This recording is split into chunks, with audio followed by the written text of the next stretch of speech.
according to a study conducted at Brown University, 73% of college students are sleep deprived. Now, what this means is that they're getting less than 7 hours of sleep per night. And as you may as well know, that's very accurate. I mean, last night I was up till 3 a.m. working on chem homework. I'm sure you guys have been working on homework as well, studying for midterms, since round 2 is usually coming up around this week. Sleep deprivation is a very prevalent problem on a college campus, and we're not the only ones to notice it. People have been doing studies for years trying to figure out what can help these students best with this problem. And the solution I came to find was the 26-minute nap. And astonishingly, the 26-minute nap, I was like, why 26 minutes? Why is 26 the magic number? And with studies being shown, people have found that 26 minutes is really where you are cutting yourself just short of the REM cycle, which is where you're starting to dream more and starting to get into more muscle relaxation. But when you do 26 minutes and stop short of that, you find yourself recovering faster, and then all of your motor capabilities and everything like that are a lot quicker and a lot more heightened when you come to the day of a midterm or the day of a test. And as you can see here, when you're 5 years old, nap time was no fun, but now in college it is probably the best thing that you can find on a college campus is a good nap. And Mike Stevens from Gutenblog he discovered this strategy from a report done by NASA, and he really discovered that the 26-minute nap applied to him in the workforce. So it's not only something that can really work for us in the short term in college, but it will work for us in the long run, because he would find in the middle of his day he would get really groggy around 3, 4 o'clock, and he'd still have lots of stuff to do later in the night. And the 26-minute nap was very, very helpful for him, because he would set his timer, do it exactly that time, not snooze it, nothing like that. He would get up and then start his day basically fresh, and he would feel rejuvenated, and it would be numerous amounts of great benefits he'd see, like being a lot more capable to stay up later that night and be a lot more capable to wake up the next morning because he had this refreshed feeling in the middle of his day. And going to that, NASA published this in their research called NASA Naps in 2005. And I don't know about you, but that doesn't look too comfortable to sleep. Zero gravity and not a normal 24-hour day really throws off an astronaut's sleep cycle. So NASA decided to conduct a study and to discover what is it that we can do to fix this problem, because they found astronauts over the course of a week or two in space would start almost malfunctioning like their devices at times and not functioning to their full capabilities because they were so sleep deprived. And when they did this, they conducted this study over several years and found that with administering different tests, like giving people certain naps after 3 days without sleep and giving people this long of nap, they discovered that long naps were not the solution, because there's something called sleep inertia. And sleep inertia is where the effects of a good nap are delayed.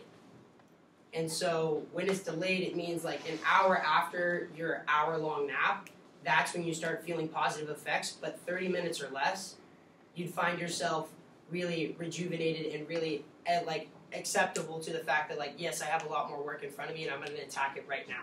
I'm not going to wait. I'm going to be very persistent, very, very dominant in the fact that you want to get this done and that it needs to get done. And this paid dividends in their near future. A lot of their missions went a lot better and a lot smoother in the fact of this. And according to Maccabee E., he tied the research into why all of us college students should be doing the same thing. And in 2016, he published Why All College Students Should Nap.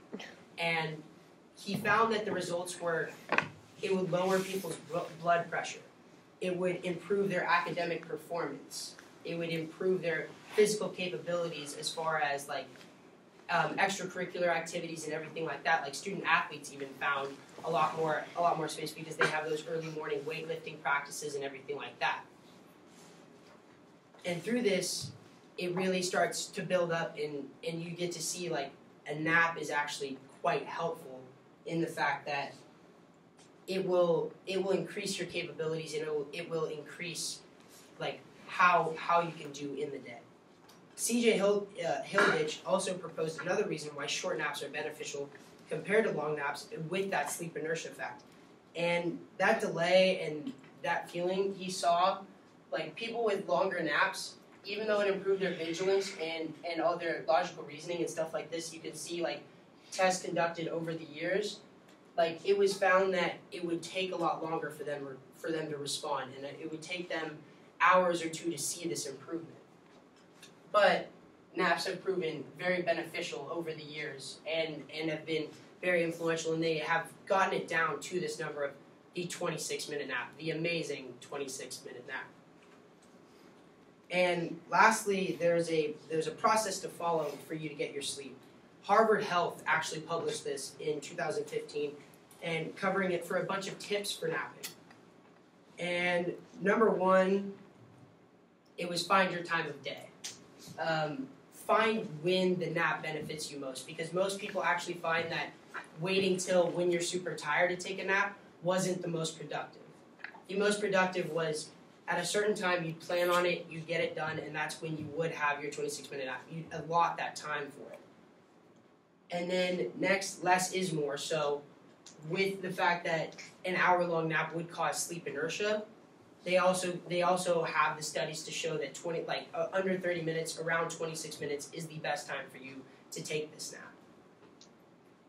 And then lastly, like the best thing is a quiet, dark room.